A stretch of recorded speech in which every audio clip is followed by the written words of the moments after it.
Good afternoon. My name is Buffy, and welcome to Grace and Gavel. Today we are going to be talking about why confessions aren't the end of the story, what most true crime gets wrong. Ultimately, what if I were to tell you that a confession can mean absolutely nothing? Would you look shocked? Would you be shocked? Would you shrink back with surprise? Would you essentially scream out loud, this lady's lying, she doesn't know what she's talking about? Well, I am an almost 18-year criminal defense attorney, and let me tell you why confessions aren't the end of the story, what most true crime gets wrong, okay? Ultimately, juries can find confessions compelling because a confession is confessing on yourself that you committed a crime, right? That's why they're so persuasive, especially if it seems like the person came into the police station themselves and started offering a confession. A lot of people would be very sold by that. But there's multiple reasons why certain people confess, right? Reasons why innocent people confess or people who are not guilty confess. I don't know that I want to say innocent necessarily, but reasons that people that are not guilty confess. Mental illness. Mental illness is a huge one. Maybe the person is not fully with it. Maybe they have a bipolar disorder. Maybe they have a dissociative disorder. Maybe they're a youth person. They're a person that is in their youth. And so they are feeling like they have to confess. Maybe they are being coerced in coercive tactics. The other thing that's really important to consider is the fact that there are certain things that law enforcement can do. And one of those things is actually to lie to the person that they are interrogating, telling them that they have their fingerprints or they have their DNA or they have surveillance tape, even if it's not true. And ultimately, that has been upheld, which kind of seems like a sneaky tactic, but ultimately they are able to do that. The courts have found that they are able to do that. Also, a lot of times you think about coercive questioning, especially if you're a child, a person who's not yet an adult. Some of those tactics can be very sneaky and can actually confuse people. Maybe someone with a low IQ potentially. Additionally, hoping for leniency, hoping to end the interrogation. And some people ultimately will confess because they think that means that they can go home, not realizing that once they confess, then other processes start taking place. Investigators must corroborate a confession with independent evidence or corroborating evidence.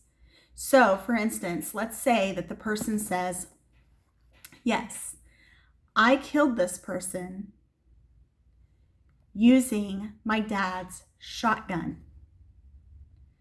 So when they go back and they look and they talk to the medical examiner, they talk to the coroner, they talk to all these people, they realize that this person was not shot with a shotgun.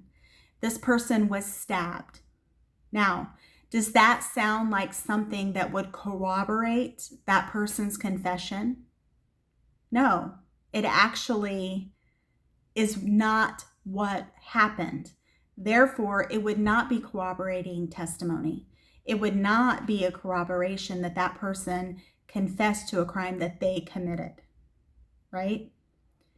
And so independent evidence is called corpus delicti, which is when you need corroborating evidence to back up the confession. And ultimately, evidence handling matters because improperly handled evidence.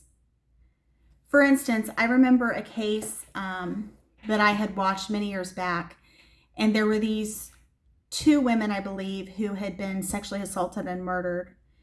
And at the time, they were actually testing DNA. I think it was like in Florida or somewhere along those lines. They were testing DNA, and they had actually discovered that in the process of learning how DNA worked and everything, they would have the male investigators essentially provide a sample to be able to learn how to decode DNA. And so one of the investigators, they had actually found his DNA, and he had said, well, I actually gave a sample because, we were working on trying to figure out how DNA works and everything. And that's how we did it. And so ultimately, they were thinking that he could have potentially been a suspect. And so you think about that. I mean, that just seems really crazy that they would use one of their investigators to provide a sample and then eventually try to convict him based on the crime, based on the murders. And improperly handled evidence can ultimately hurt investigators. It can hurt the investigation, because ultimately chain of custody is extremely important in evidence cases, because it means that it was handled correctly. No one altered it. No one, manipulated it in any way. And so that is extremely important to a criminal defendant's right to a fair trial. And, you think about the O.J. Simpson case, for instance. A lot of people had said that a lot of the DNA evidence was misused. It wasn't properly handled in certain cases. I remember there were some video clips shown. And ultimately,